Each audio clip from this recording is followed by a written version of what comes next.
welcome Aaron Richardson and Mike Roche from the Alliance. They're going to talk to us today about self-insured health plans. And before I turn it over to both of you, Forbes, do you want to talk about the disclaimer that DCCVA typically has? Oh, sure. And I apologize.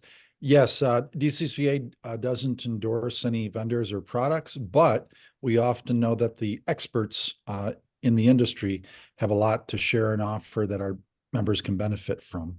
So Bob just asked if I would kind of make that up front for everyone because we're having more vendors giving presentations like this again, because they're probably the experts. Great, thank you. Having said that, we do think that this is an important topic for our members to listen to and hopefully learn from. So I want to thank everybody that's participating so far for signing in. And Aaron and Mike, I will turn it over to both of you. Thank you for being here. Thank you for having us. Thanks for having us. So I'll start it off. My name's Aaron Richardson. For those who I don't know, I was the Fitchburg mayor until last spring and didn't run for re-election, so very familiar with this group and many of you. And now, since I've been in civilian life, I got a new position here at a fabulous Fitchburg company called the Alliance. We help companies self-fund health insurance, and it's something where I remember when I was Fitchburg mayor, we'd get our budget together and I have to wait for our health insurance. And we just kind of wait and hope that the increases weren't 8, 9, 10%. And I'd have to cut some things from the budget, but we didn't have any control over that. And so that's where the more I've learned about self-funding health insurance, I feel like it's something for people to at least consider and look into. But there's a lot of unknowns about that. And I think that's the biggest thing today is we just want to help educate you about what self-funding health insurance means for you.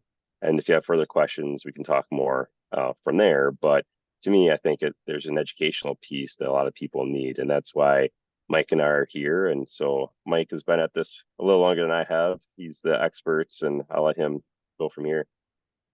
Thanks, Aaron. So let's see if I can work with technology today. Everybody see my screen? Yes. Okay.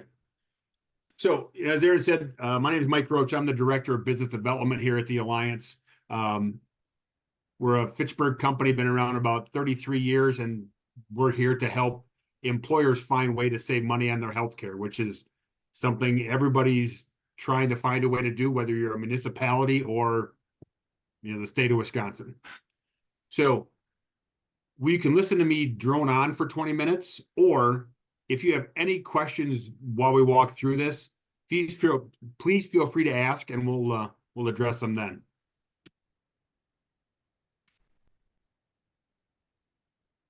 There we go. So, what we're going to talk about a little bit is the health insurance models, where most of you are at being fully insured, I would guess, and go down the continuum to something that's become more in vogue in the last 5 or 6 years, which is level funding, and then get off into true self-funding. We'll talk a little bit about your benefit partners in those journeys, and then we'll do a little deeper dive into the 3 models. So we'll talk about how they're different real quick. So this is the best analogy that I've found when trying to quickly explain the difference between being fully insured, level funded, or self-funded. All 3 models include all the same pieces. You're going to have a network, you're going to have a pharmacy benefit manager, you're going to have a stop loss vendor, you're going to have a care management vendor. The difference is who puts those together. So if you're with one of the local HMOs, or if you're with a United Healthcare or an Anthem, for example, and you're fully insured, they do all that for you. So you don't know all the pieces are there, but they're there. Level funded, you get a little more control over how the pieces are put together. And when you get to self-funded, it's the wild, wild west. You can go find all your own benefit partners and put those together in a way that works best for you. So these are really the building blocks and the pieces that I think you need when you start to look at what's down the continuum farther than fully insured. I'd guess that most of you have a broker partner or a consultant you work with to help you review what your options are at renewal and help find ways to save money. When you move off of that fully insured segment, you're going to need a third-party administrator. So that's the entity that when the claims come through, they're going to adjudicate them and say, okay, Mike went to the doctor. He has a $20 copay. We're going to send him that explanation of benefits. And then we're going to let the employer know how much, well, maybe they wanted me to be done with that one. How much the plan owes toward that visit. They also do things like pre-certification. So if your plan says somebody needs an MRI or wants a knee replaced, they have to pre-certify that. That's generally the organization you go to get that done. Maybe the biggest one, and where you're seeing more and more conversations around the piece, is the pharmacy benefit manager. So when you move off of fully insured, the savings available on the pharmacy piece of your healthcare spend is quite often substantial. And if you look at the number of new pharmacy benefit managers that have come into existence in the last, say 3 to 5 years, you'll scratch your head and go, why are there so many coming up all of a sudden? It's because they have figured out there is a lot of money to be made in the pharmacy benefit manager space. Like Aaron said, I've been with the Alliance for 10 years. I've been in the health insurance arena for 30. So, I can look at a contract and have a pretty good idea what it says. When it comes to a pharmacy contract, it's all Greek. They have their own language. They have their own acronyms. If you're not incredibly well versed in it, it won't take long for it to make you scratch your head and say, what am I reading here? The other part of it is your network.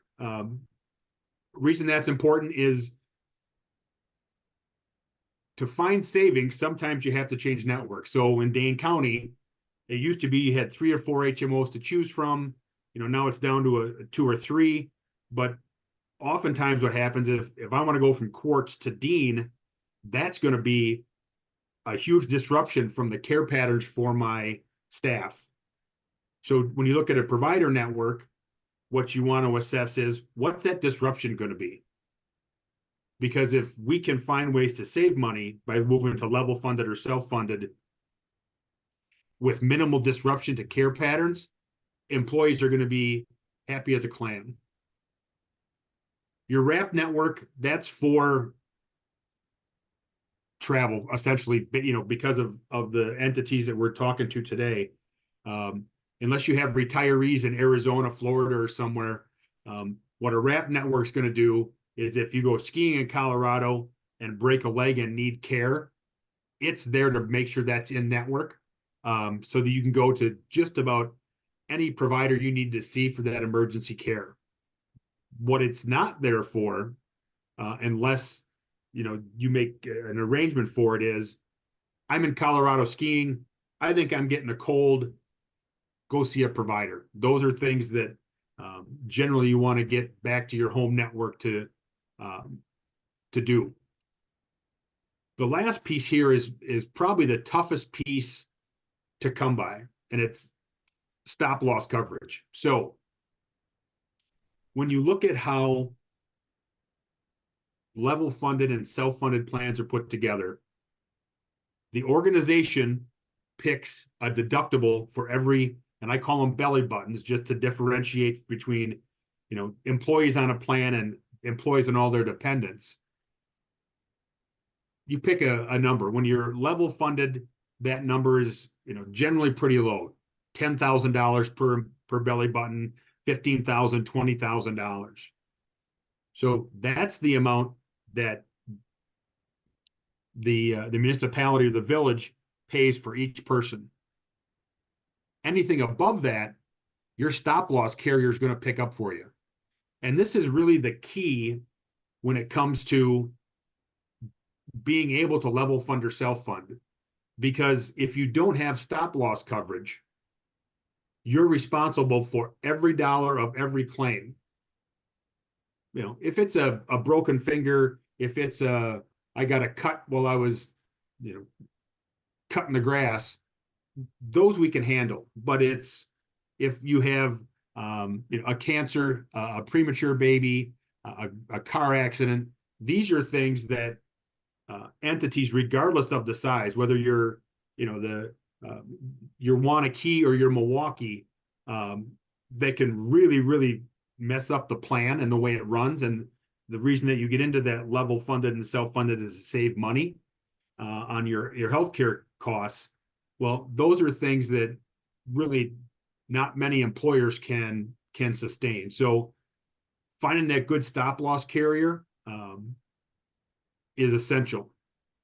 Now, the nice thing about everything we've talked about here, the person at the top, that broker and consultant you work with, they have relationships with everybody else on this list. So don't think that if you say, I want to look at self-funded or level funded, I'm going to have to go figure out who all these people are.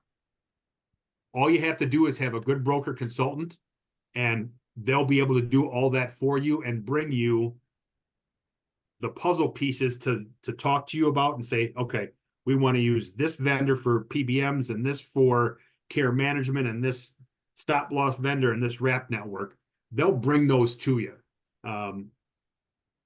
You've got to be a pretty good size organization to have someone internally that can understand and do all that for one business. Mike, And I think Yep. Mike, is a company such as yourselves, would they be considered the broker / consultant? We are purely the network part of that equation. Okay. So if you want to, so a broker would be someone like an M3, a Hub, a Houseman Insurance, a Brown and Brown, a Willis Towers Watson. Those are the folks that know everybody on that list. Okay.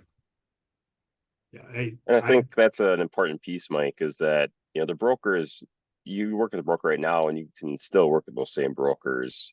They can do self-insurance. They can do all these different options. We work with all of those people. We don't have a favorite broker, and that's with any of your self-insurance companies. They can work with really any broker probably. And so I think that's a key piece, is that your broker is a key person, and you can still use that same broker if you decide to try self-insurance.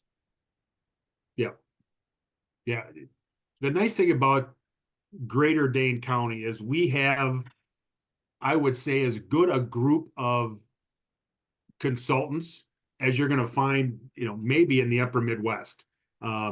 Most of them are local companies who understand the market, understand, you know, the dynamics of where we live when it comes to healthcare and what's needed to make a plan work well. So, you know, we're in pretty good hands here. Any other questions on that slide? All right, so we're going to take a quick look at you know, the entire continuum here. Fully insured health plans. My guess is this is what everybody on the call is on. One of the questions that I get on a regular basis is, are we big enough as an organization to look at alternate funding, whether it's level funded or self-funded? I can tell you that the Alliance we've got 54 employees, we've got 30 on the plan, and we are self-funded. For the last 2 years, we were level funded, and we'll talk about, you know, why that makes a little sense. And this year we went and jumped all the way in the pool to be self-funded. So, you know, and these are things you guys have probably already seen, but I just want to touch on them quick. You know, the upside to a fully insured plan is it's easy. You know, every month I'm going to write a check to the insurance company for the same amount. I don't have to think about what goes on in the back end. You know, the insurance company's doing all that for me. You know, we don't have to worry about the high cost claimants. Again, that's because this is a prepackaged solution that somebody else is looking out for the high cost claimants and making sure that they're accounted for when they do their renewals every year. You know, the other part of it is, as Aaron touched on it earlier, the costs are somewhat forecastable. You know what, we can look back historically and say, on average, over the last 5 years, we've seen increases. You know, this says 5% in 2022. I'd say historically, if you look back 5 years, it's probably closer to double digits at 8, 10, 12%. But you can do some look back to gauge what you think's coming in the coming year. Now, because this is someone else is putting all this together for you, it can be the most expensive option. You know, you don't have control over who your PBM is, and am I getting my rebates back from the pharmacy benefit manager?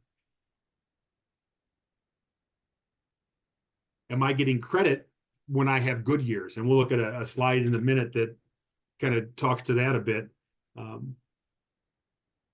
And, you know, the last piece of it, you pay that premium regardless.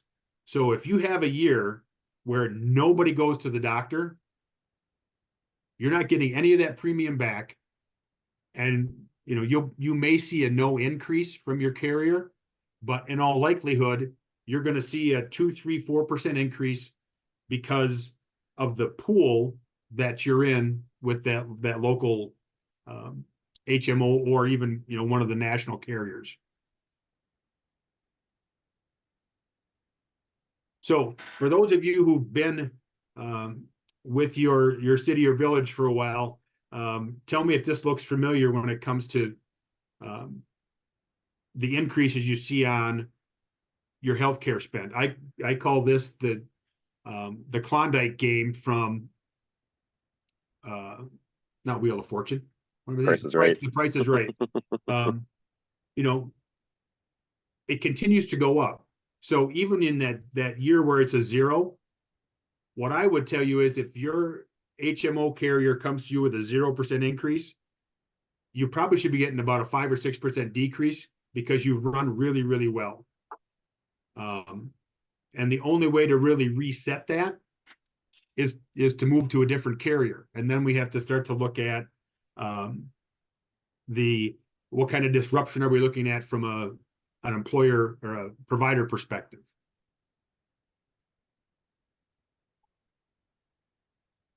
So now we're going to talk about level funded. When I talk level funded with folks, I say this is like dipping your toe into the self-funded pool, because you get some more access to the things that you need to help make the decisions on your health plan to control those costs. So the biggest thing that you get when you look at level funded or self-funded is you get access to your data. When you get your renewal from your current carrier, you probably don't get a lot of information around who did my people see, how much money did we spend there, and what are my options. When you go level funded or self-funded, you get access to all that data. So you'll be able to dig into things like how many MRIs did my people have and where'd they have them? Because we can tell you that at one of the hospital systems in South Central Wisconsin, the average MRI will run, you know, between say $2,000 and $2,500. What we've started to see in this market is vendors from other parts of the state have started to pop up. So you can go to Middleton now, and there are 2 organizations that will do almost every MRI you will ever need for less than $900.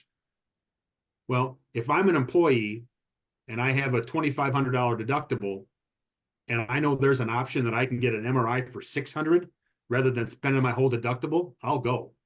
Saves the employee money, and it saves the employer and the plan money.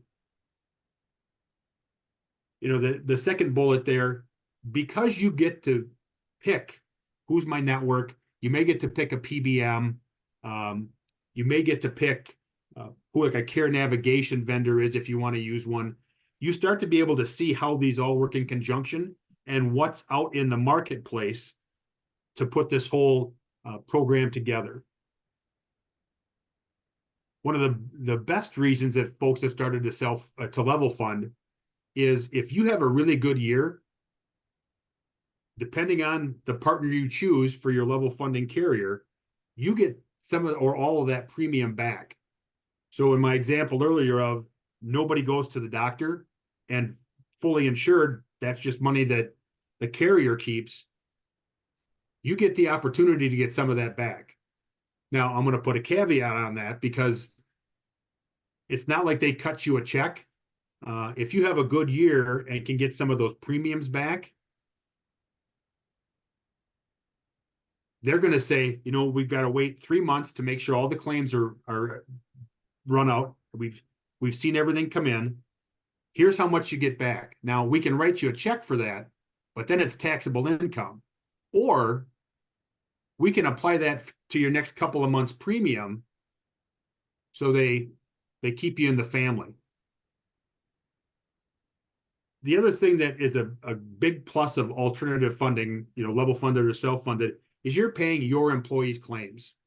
So you're generally not in a bigger pool. So if you have a good year, you reap the benefits of it. If you have a bad year,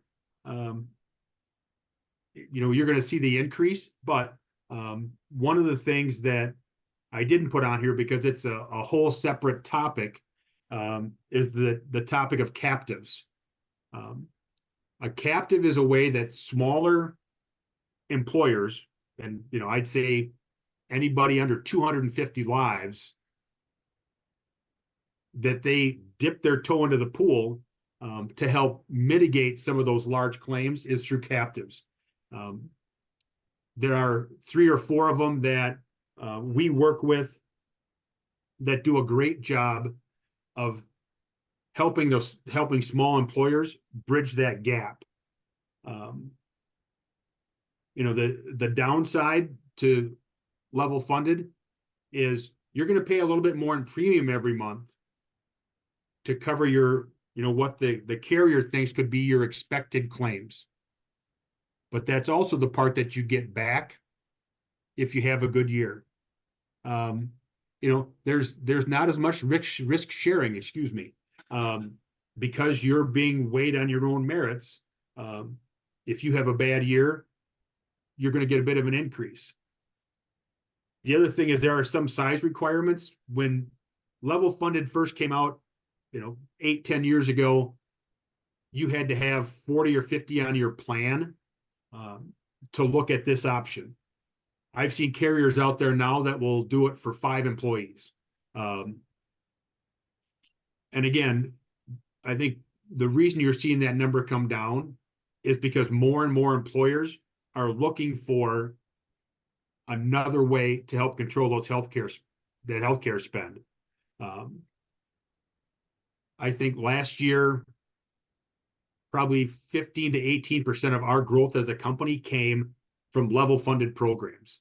You know, groups as small as 5 up. I think the biggest level funded group we took on last year had 97 employees in it.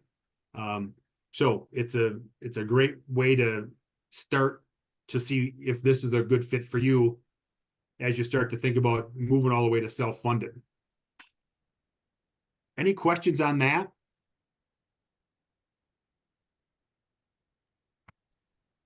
Mike, Yep. at what point do you see employers starting to look at different plans? How many employees? Is there a threshold that you typically see?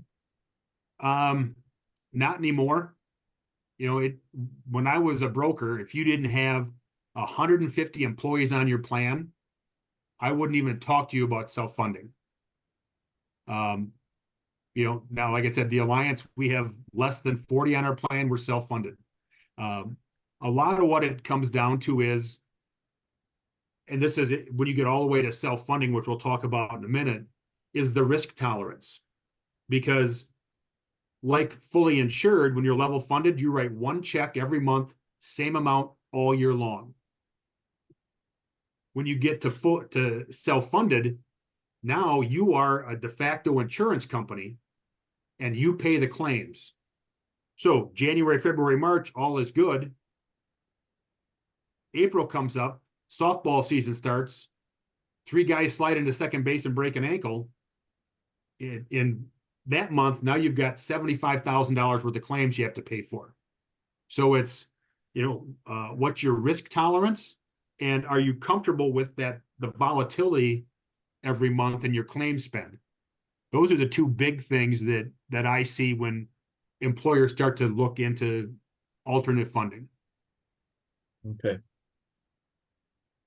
Then just one other quick question. Are there any differences in the plans from a labor intensity? So like if you have a lot of public works employees versus perhaps office staff? Mm-hmm. No.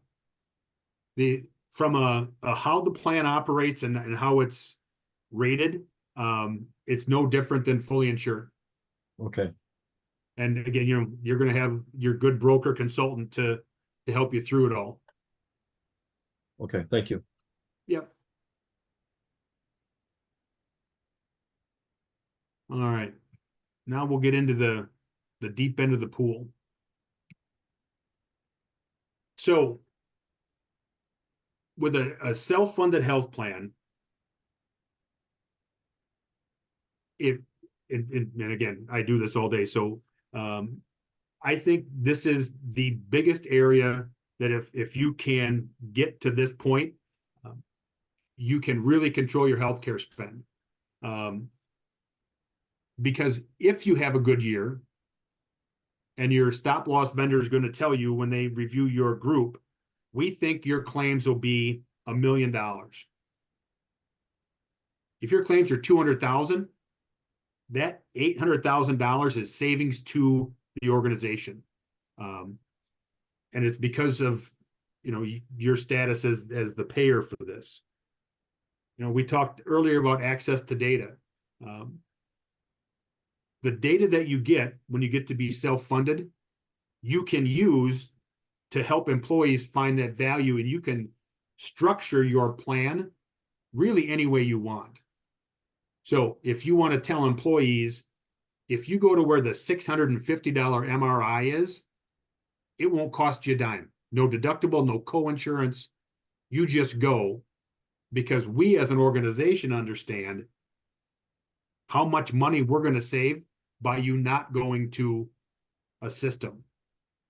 You know, when you look at things like colonoscopies and knee replacements, that data is going to tell you where they were at and what they cost. What we can tell you by looking at the data is where you can find top quality surgeons that will do colonoscopies for half the price of most of the systems when it comes to, you know, knee and hip replacements and ear tubes. Again, the ability to know there's value out there if folks drive 20 minutes can really make a difference in your spend. We've even seen some people say, you know what, if you get your MRI over in Middleton at MH Imaging, we're going to actually give you money, a couple $100, $200, which seems crazy when you go, wait a minute, I'm going to get a service and I'm supposed to pay a deductible or something, right? No, you actually are getting money back because the organization saves that much. And that's really the flexibility you have, whether you're level funded or self-funded, to help employees find that value. Transparent RX, and you know, this is, we talked earlier about how many RX vendors are popping up, and it's because of the money they can make. Being able to select a good transparent pharmacy vendor can save you more than anything on the network side. And that's going to continue to be the case as you start to see more and more new drugs come on patent. There's biologics that are being created now. So that means if I go to the doctor and I have cancer, they're going to make the drug for me. We saw a claim for a drug that fights a very, very rare degenerative muscle disease. The first shot, and this is one shot of, I think, 3 you need in a year. The first shot was $1,900,000. So, one of the things that stop loss vendors and TPAs and consultants are trying to figure out is how are we going to address those going forward?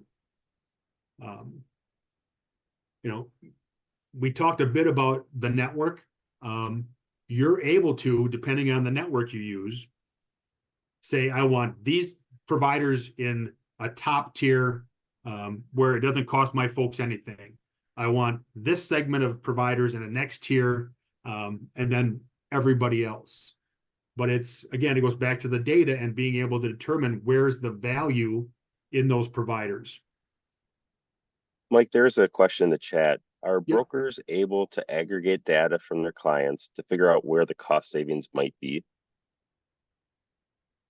I think so. If you're using a quartz provider or Dean providers, you can.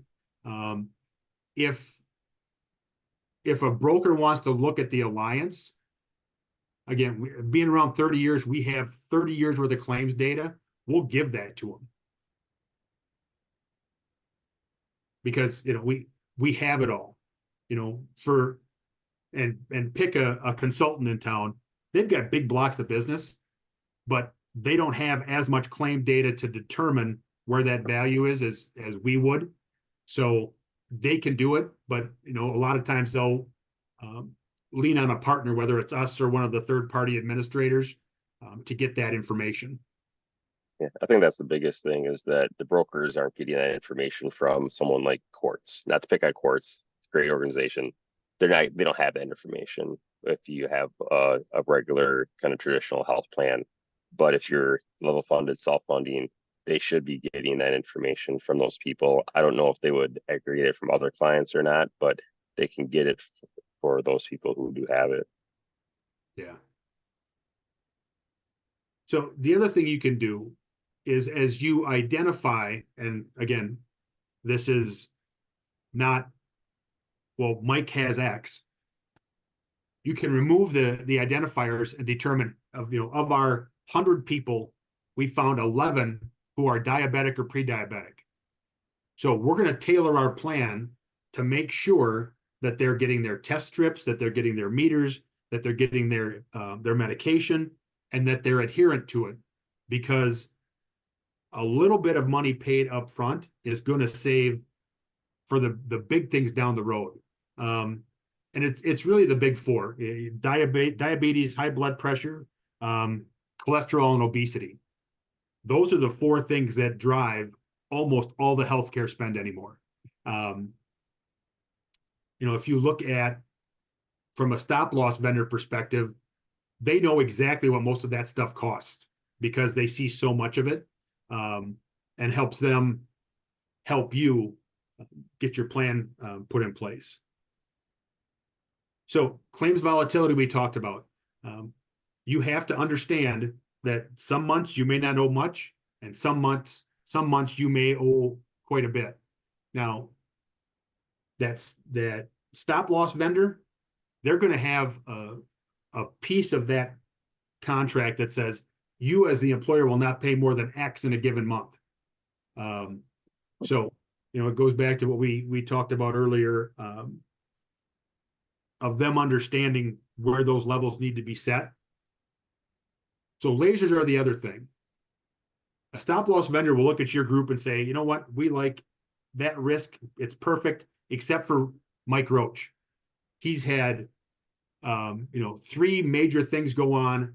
So we're going to give him a different deductible. We talked earlier about, 10,000 or 15,000 on every belly button, but Mike's going to get 100,000. That is one of the things that is a determining factor of, can we go level funded or self-funded? Now, like all good organizations, they're going to put a laser on you, but they're also going to say, if you don't want lasers, you can put that protection in place for a cost. It's the funny game that is played all over healthcare. The last piece is, it can be size dependent, but that can maybe almost be taken off of this slide, because we've seen smaller and smaller groups that have elected to go all the way to self-funding. Couple other questions, Mike, in the chat. First one, if a municipality and its employees are apprehensive about transitioning to this, what are the transitional steps a municipality could take to move toward a self-funded plan? So, I'm going to go back to our old friend, the consultant. They can talk to you about the steps that it takes. We don't see a lot of groups that decide, if your renewal is January 1st, that decide in October, I'm going level funded or I'm going self-funded. It's an education process, especially in organizations like yours, where you have a board that you have to talk to. It's making sure that they understand why we're going to do what we do, and educating them on, here's the steps to get where we think we need to be for a sustainable healthcare program for our employees. And I think level funded is the other answer to that. I mean, that's kind of that transitional step as well, where you don't have maybe as much risk as you would with a fully self-funded, but it is a good way to test it out and see, how you like that. You're building your own network and plan, and don't have as much risk as you would on fully self-funded. Yep. Another question, Mike, do you know how many municipalities in Wisconsin have self-funded plans? And do you have any that you can tell us about that would be good examples that are doing self-funding? Who do we have from not in this part of the state? And again, I think that's more due to the prevalence of the HMOs, and they've done a nice job keeping premiums somewhat reasonable. But when you get out of this part of the state, City of La Crosse is self-funded. We have more counties than we do cities and villages. I know this City of Barron just joined on with us. Is Holman? No, that's a school district up there. Oh, school district. La Crosse County, Price County, Monroe County, Vernon County left, Dunn County. When you get to the center and northwest part of the state, I know Portage County self-funded, Marathon County, Wood County are the big ones. Are you seeing more interest in this part of the state over time? Yeah, significant. We still have, if you look at the counties in the state of Wisconsin, we have more employees in Dane County and the surrounding counties that use the Alliance than anywhere else in the state. But we're starting to see more and more interest from municipalities and school districts, just because they want to find a way to help control that healthcare spend and have more control over it. Because when you're fully insured, that second or third biggest line item on your budget, you don't get a whole lot of data. When you look at the other things that you spend money on, you get as much information as you can to try to determine how can we best address this need. When it comes to healthcare, you're kind of said, you know what? You paid us this much, your employees use that much, this is your renewal.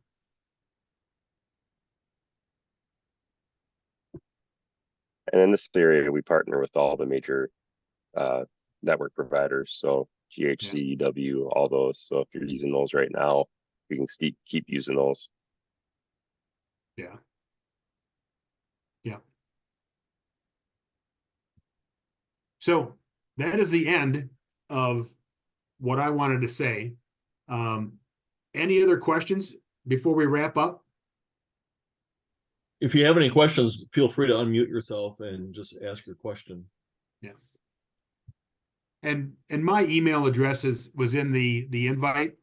If you have one tomorrow or 6 months from now, feel free to drop me a note. If you can stop the screen share, and then I can see the rest of my. Yeah, let me give you one more. Okay. So, one of the things that we are big fan of is education.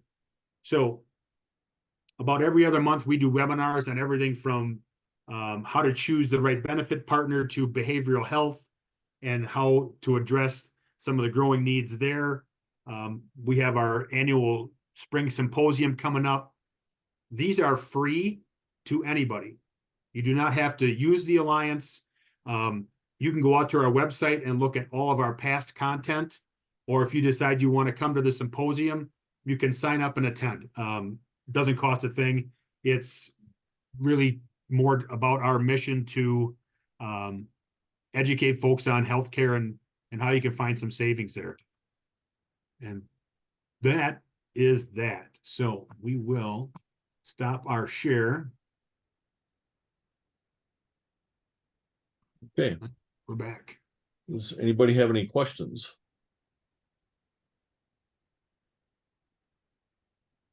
Okay, I don't see any. So Mike and Aaron, this was really educational. It's scary for a lot of municipalities because Very. so somewhat out of our comfort zone. But I think as health costs continue to rise, I think, all of our municipalities are going to have to at least explore it to see if it's viable or not. Yeah.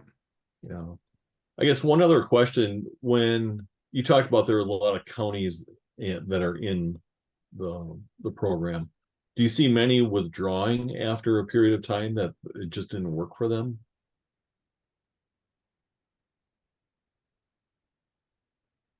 Oh, sorry, I hit the mute button. We haven't seen, I haven't seen any counties do it. And again, they've got, for the most part, 100 employees or more.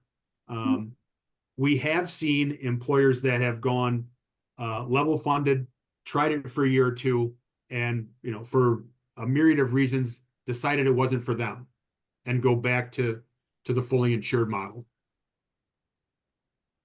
Okay. Okay, one last chance for questions or comments if you have any.